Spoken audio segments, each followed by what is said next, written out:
Through the generous contribution of Dr. Lewis's family, we're very fortunate to be able to share with you these timeless recordings of Dr. M. W. Lewis, a self-realized American yogi. Dr. Lewis was Paramahansa Yogananda's first American disciple and dearest personal friend.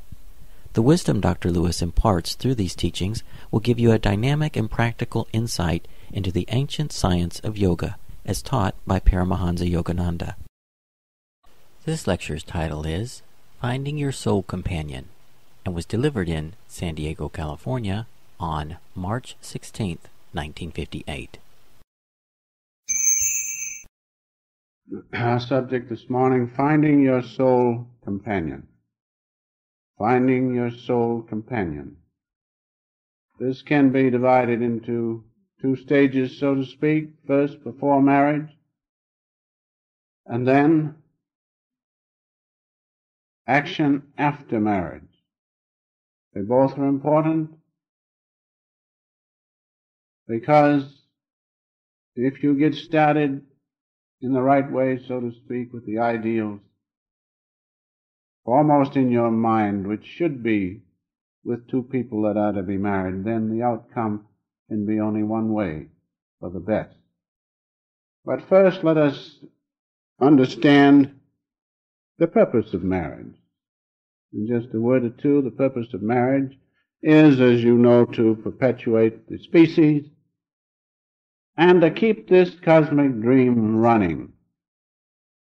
That is, if it were not for that, of course, the dream would stop, it would not be perpetuated, and the Lord wouldn't have his fun, and we wouldn't have our misery.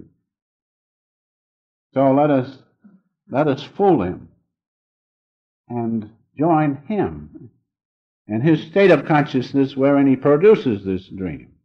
That's the only way to win. And finding our soul companion, we can find that state of consciousness in a much easier way, especially if it is for us to be married. Now, the second purpose of marriage is to purify, to elevate, and to take two people back to God. That's the real purpose of marriage, nothing else. And in his unity of consciousness, there will be no parting. Understand that. There's the purpose of marriage, simply stated, to perpetuate the species, to keep the dream running, but on the other side, the spiritual side, so to speak, to purify, to elevate, to take two souls back to God in a conscious way. And when marriage is understood in that light, it can be the most wonderful thing. When it is not understood in that light, it can be just the opposite.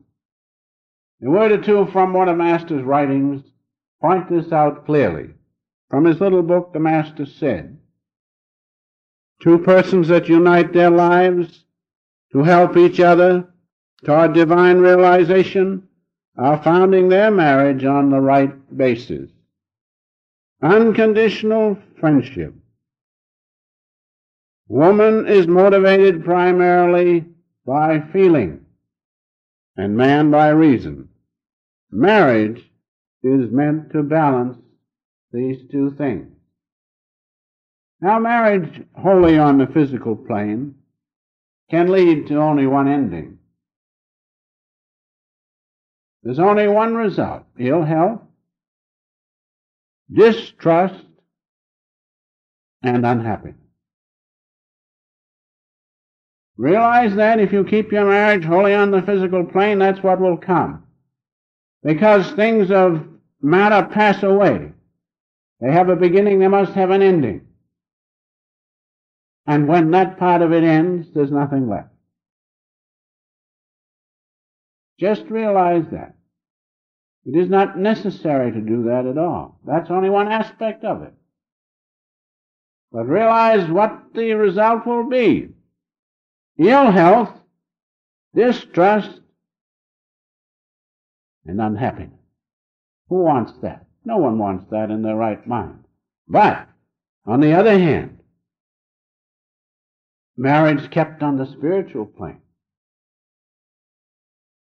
supported by sincere love and service, will take both to God, will take both back to Him from whence they have come, and they will there feel His peace and bliss, never to part again. Because we are not only physical beings, but we are spiritual beings.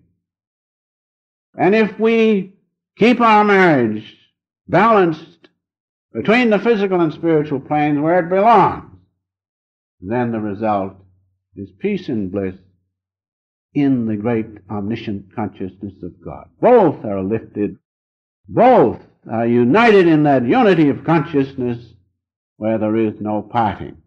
Let us understand that. If we do that, if we keep our marriage on the spiritual plane, then the ship of matrimony will safely cross the sea of marriage, or rather the ship of marriage will safely cross the sea of matrimony and reach the shores of eternal bliss and peace in God's presence. This is possible. This can be done in spite of the papers which we read.